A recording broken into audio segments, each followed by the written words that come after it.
Hello everyone, this is Adam and I'm back with another interesting topic. Today we're talking about SQL Database. If you need to manage, query and ensure structure of your data in database, this is one of the primary services to do so. So let's jump straight to it, shall we?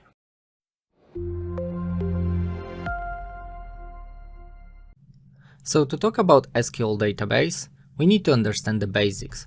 So SQL Database in Azure is a relational database as a service. That means it's a latest stable version of Microsoft SQL Server database engine in a cloud. But let's get down a bit more to basics. What is relational database and why would you want to use it? So in case you have an entity called person and this entity has three values, first name, last name and an age. You can actually start putting those values as columns, so first name, last name and age, and create a table. So within this table you just input your values into appropriate columns. That's fairly simple, right? Of course, when another entity comes, for instance John Mayer, you just input this as additional row. But relational databases are a bit more than just table and rows. It's all about defining a table, in this case person's table, but also defining something called constraints. So you can say that your first name it must be longer than 3 characters and shorter than 50. And for age, you can say that must be of type integer to make sure that only integer values are there, but also you can say that the value must be lower than 130. So you can define those constraints to ensure that data quality is there. And you can also do that with a simple SQL statement, creating table and all those constraints in a very simple manner. But that's not where it ends. With relational databases, you can actually use multiple tables. So if you have a person table, you can define addresses table and combine it using, for instance, address ID. And it's up to database to ensure that based on the relational definition, it's making sure that the rows are matching from all the tables. And it's up to you to define what kind of relationship you want between your tables.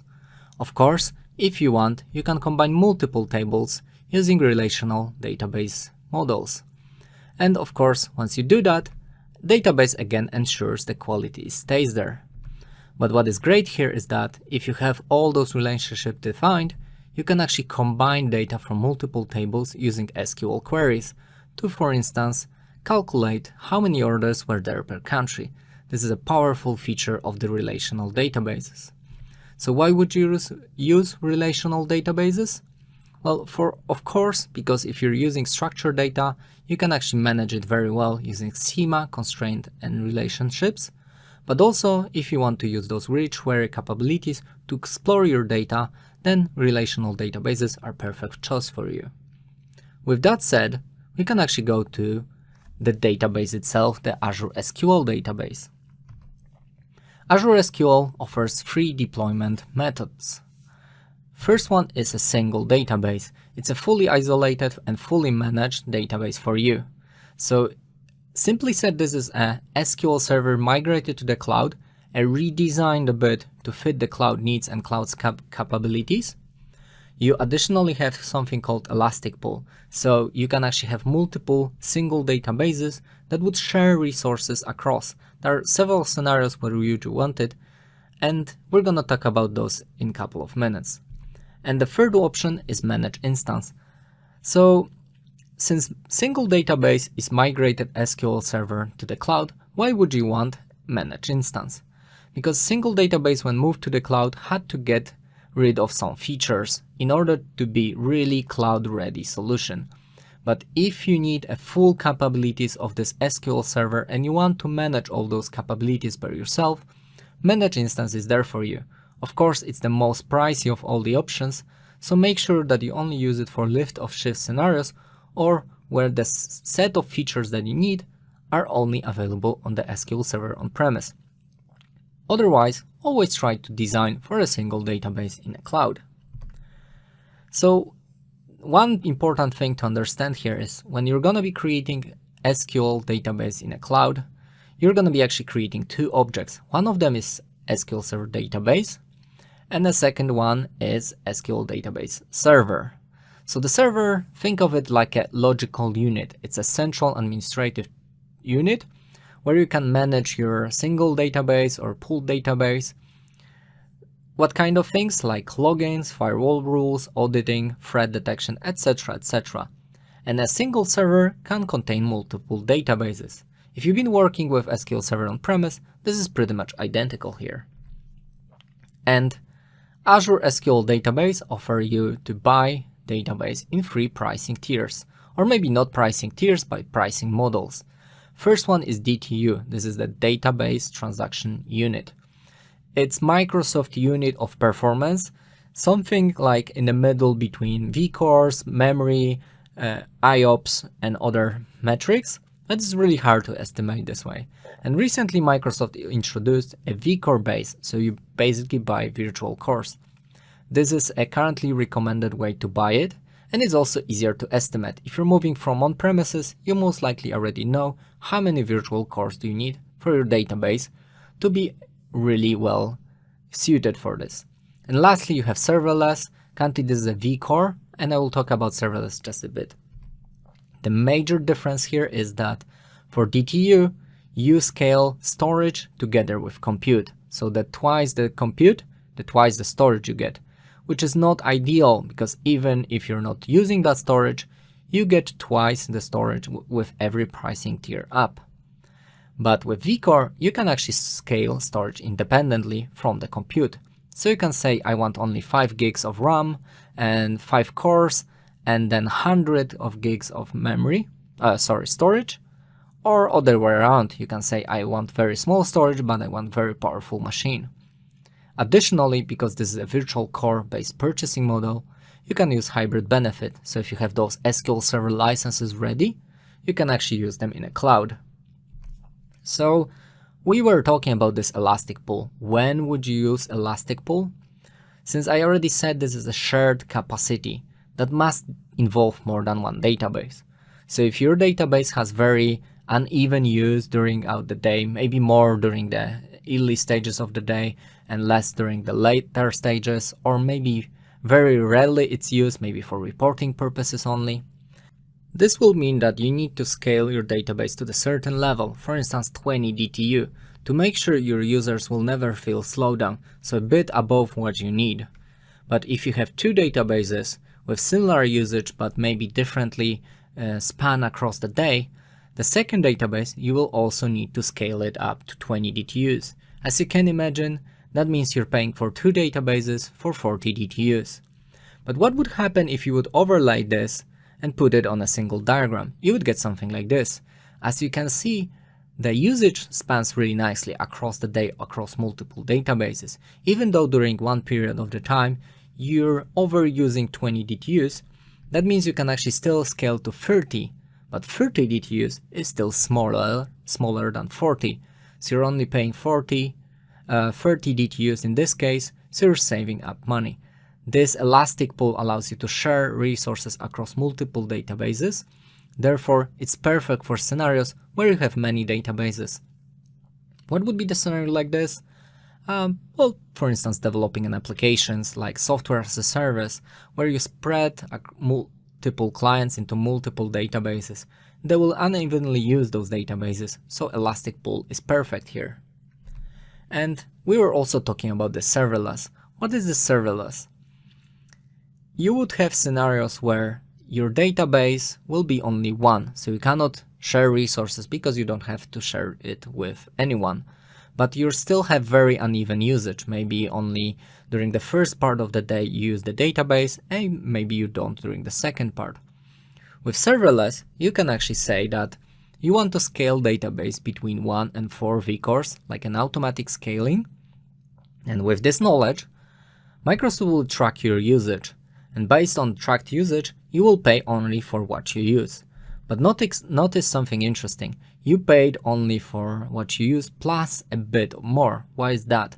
Because you define that you pay minimum of 1 vCore, so you will pay for that.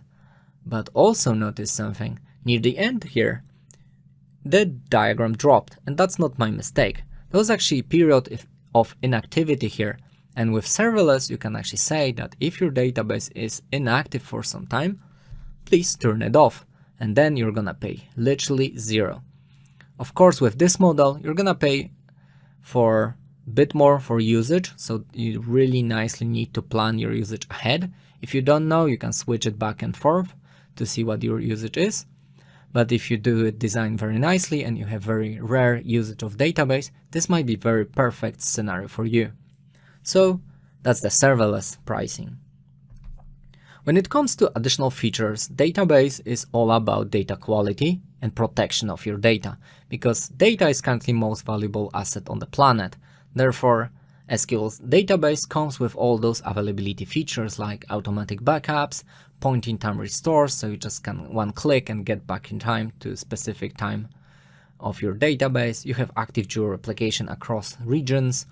You have failover groups on redundant databases. All those features are there for Microsoft to provide you with this very highly available database.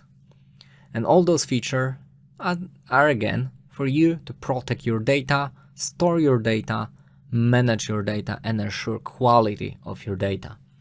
With all that said, we can actually go to demos. And demos for today are free. Creation and overview of the database, connecting to database, this time from Management Studio, but I will also show you the latest tool from Microsoft called Azure Data Studio. So let's jump right to it. So let's go into the portal. This is the new look of the portal just before the Ignite. So now to create a new resource, you go here, click on the create new resource, so it's very similar experience, and you hit on SQL database or just search for SQL database in the marketplace. You hit create when it pops up, and of course, now you can start creating. First of all, you always need to choose resource group. When you do it, you need to provide the database name. This is again the database within the SQL server date. So I'm gonna choose it A4E demo DB, right? And I need to choose a server. But since I don't have any server now, I also need to create server during this step. So I'm hitting on create new, and I need to provide a name A4E DB server. Then I need to provide an admin login, A4E admin.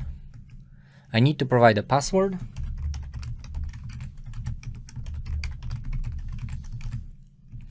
It's matching, and I need to provide location.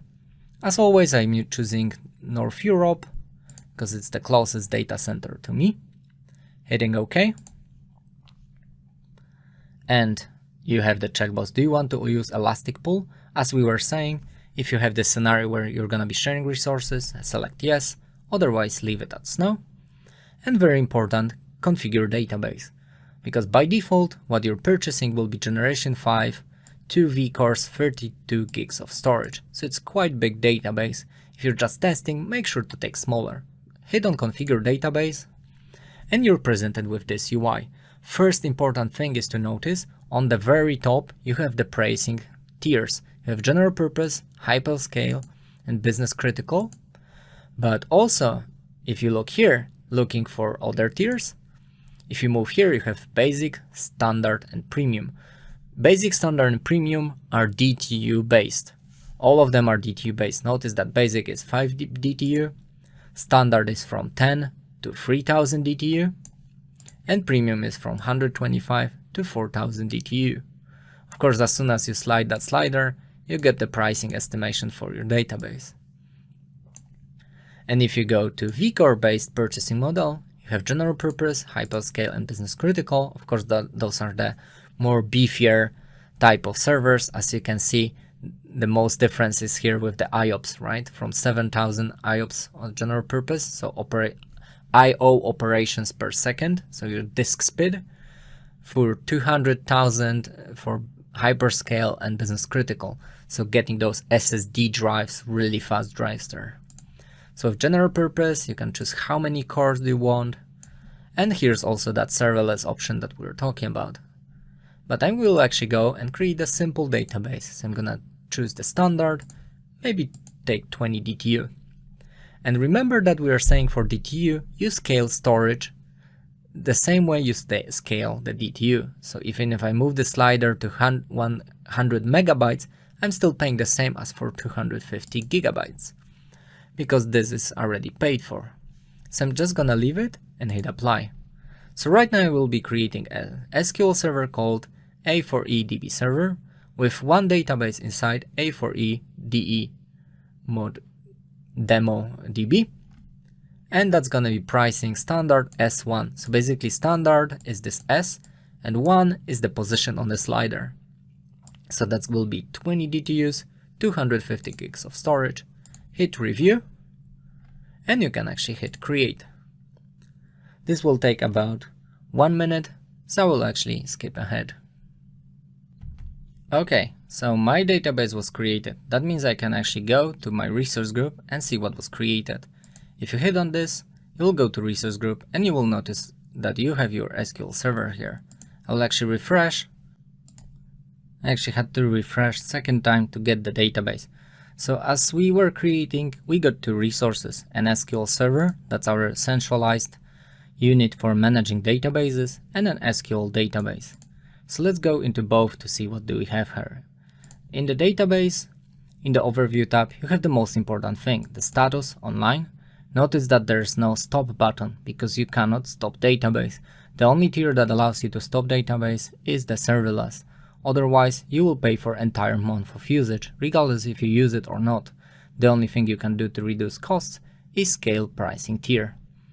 You have the location here, you have your server name. This is the server that you will use for the connection string to connect to database. There are no currently elastic pools assigned. You have the pricing tier here. And on the left hand side, you have a couple cool features. The query editor allows you to connect to the database from the browser and manage your database. I don't really recommend this because this requires you to open public IPs to be able to connect from the browser. So let's leave that for now, especially this is in preview, so you might not know when this will be taken out or maybe productionized. So what do we need? First of all, configure. So even after creation of database, you are always allowed to change that tier back to any vCore or DTU based tiers. You can go to geo replication. If you want to add some read replicas, you can do it here and just select which region do you want it. You have connection string tab, so you can just copy your connection string. This tab is pretty cool because you have ADO.NET, you have JDBC if you're working with Java, ODBC by PHP or Go, even sample code to connect to this database. So it's pretty neat. You have also sync, so you can actually sync to other databases. You can add Azure Search, so integrate with many services. You have advanced data protection and some other stuff about security. But what we need so far now, let's do something simple. Let's connect to this database. So I'm gonna grab the server name, and on the second screen, I'm gonna use SQL Server Management Studio. This is a free tool, and most of the people on the market knows this tool if they've been working with SQL Server. To connect, you need to hit on connect, hit database engine, paste in the server name. You need to paste the name, and you have two options here. You either use SQL Server Authentication. This is the account that you set up when creating. In our case, this was A4E admin, but you should actually never use this. You should always use Active Directory Universal, so your actual Active Directory account. To be able to log into this server using this Active Directory, you need to first set yourself as an admin. To do so, you go back to database here, go to the server, and on the server, you will have the section here, Active Directory Admin. What you just need to do is set admin. So now you can actually set admin, but notice interestingly, I cannot use my own account. This is because my account is a guest account in this Active Directory. So I need to use account from this Active Directory, like the one that I set up before. So adamdemo@azureforeveryone.com. So you just hit on it, hit select, and remember to hit save. Now I can actually log in as an administrator to this SQL server using my Active Directory account that I created previously. So I just copy paste this name, go back to SQL server, paste it, hit connect, and notice interestingly I got a pop-up that SQL Server Management Studio recognized that there's no firewall rule allowing me to connect. So currently firewall is blocking me to connect to the server. And this makes sense because SQL, as we said, is all about protecting your data. So it does not allow anyone accessing by default. So what you need to do right now is go to overview and you need to go to server, because as we already said, the firewall is managed on a server level. So you can actually find the server level firewall settings here, firewalls and virtual networks. In here, you have the client IP address. That's my current IP, my current public IP, which I need to add in order to be able to connect to database. To do so, I can just click this add client IP, which will add additional row in this table, and I can just call it Adam Home. This way I will know that this IP is my home IP that I will be connecting from, and I just can hit save. Since my IP is dynamic, I might need to come back here in future and change it. But for now, this should be okay. So if I go back here and actually cancel this and hit connect again, right now I connected. The reason they didn't ask me for credentials because I was already connecting using this account previously, so it remembered my credentials. But of course, if I open my database, I see my A4E demo DB. And I can just click new query and start querying my database. Of course, within that database out of the box, there are no tables, no views, no nothing. So what we can do right now is actually create some views and maybe create a table. Okay, so let's create that persons table that we were using during the demo. So it would be create table statement, persons, 3 columns, and some constraints. Just gonna run it. Command completed successfully. You can refresh tables and see your table being there. You can expand it, see what are the columns, what are the constraints, everything that you just created. And if you want to add an additional row to this table, you can simply add a query, insert into persons, first name, last name, and age, and input some values. If I would type A, Marchak 32, this will actually fail, because if I run this now, it will conflict with the constraint that we set, because the name has to be longer than 3 letters. So if I'm gonna type Adam and just run it, it runs successfully. We can now just select from the table to see our data there. This is as simple as it gets, because database is about putting data there, figure out your database model for your business needs, and just using it. So the very last demo that we want to do is pretty much similar to this.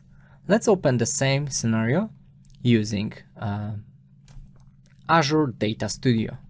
Azure Data Studio is the newest tool from Microsoft, allowing you to also connect and work with Azure SQL Database. So this looks like that. And if you've been working with SQL and if you've been working with Visual Studio Code, you might recognize this is very similar UI. So what you need to do here is you need to select connection type SQL Server. You need to provide server name. So let's actually grab this from our portal. So I'll actually go back to portal, go to overview, go to actually here's the server name. So let's copy that. Let's go to connection here. And of course, we're not using SQL Server login, we're using Active Directory login. So we need to add an account. When you add an account, you will get this pop-up. You need to go to this website. So let's go to this website, F11. Open this website. It asks you to provide a code. So you need to provide this code and log in. And now it asks you, do you want to use the account that you're currently signed in? If I would be using this to connect, I could do so, but I need that account that I specified as an admin. So I'm gonna remove this and copy my account. So let's paste that in.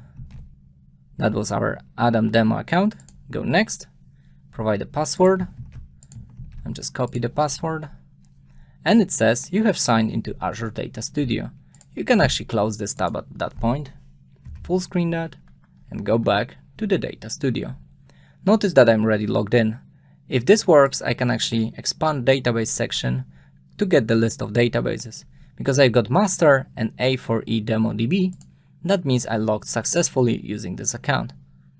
I can actually hit connect, and right now I'm in the database the same way I did using Data Studio.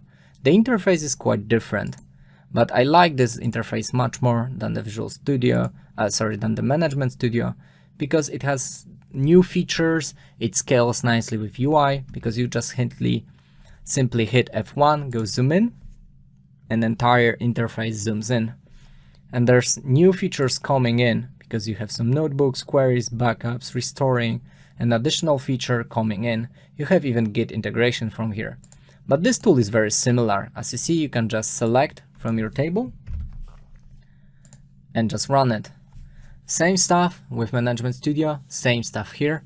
This tool is just more simpler, but one of the cool features is that first of all, it remembers connections. So you can actually save those connections for later use. And if you're connecting to more databases, when you're adding more servers, you are also already logged in. That means if you're using same account across multiple databases, you will only have to log in once to connect to all of them. There's a lot of good features here, so I really advise you to use Data Studio. So if we go back to the portal, what else do we have here? Of course, on a server level, you have a bit more options. You have SQL, Elastic Pulse here if you want to. You can see your deleted databases. If you delete some, you can track your quotas here. You can import and export database. A lot of stuff. You can manage backups here. So by default, your database is only backed up 7 days. You just click here, configure retention, and change it to any value you want. For instance, 35. Or maybe you want to do some long-term retention and type 365 for entire year of backups, or simply just 1 year, right? So this is how long your backups will be configured, and it's just few presses of a button, hit apply, and it's done. There's quite more features here, but to summarize, the most important one, always set yourselves as an admin to database so you can connect using your account.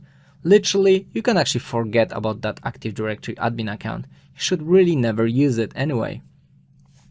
Remember about firewall rules, because by default, it will not allow you to connect. This goes for all the public services as well. If you're using Data Factory, Logic Apps, your web application, you need to make sure that the IPs of those services are added here as a rules, otherwise you won't be able to connect. There are so many services in Azure, but when it comes to database, I really stressed out what are the pricing tiers, what are the deployment models that you can use, because it's one of the critical topics for you to choose when choosing SQL database. It's a big topic, there's gonna be more videos on it, but today that was the quick introduction into Azure SQL Database. Now, you know when to use it, how to connect to it, create to it, so I guess it's up to you to start using it now. For today, that's it. If you like the video, hit thumbs up, leave a comment, subscribe if you want to see more, and see you next time.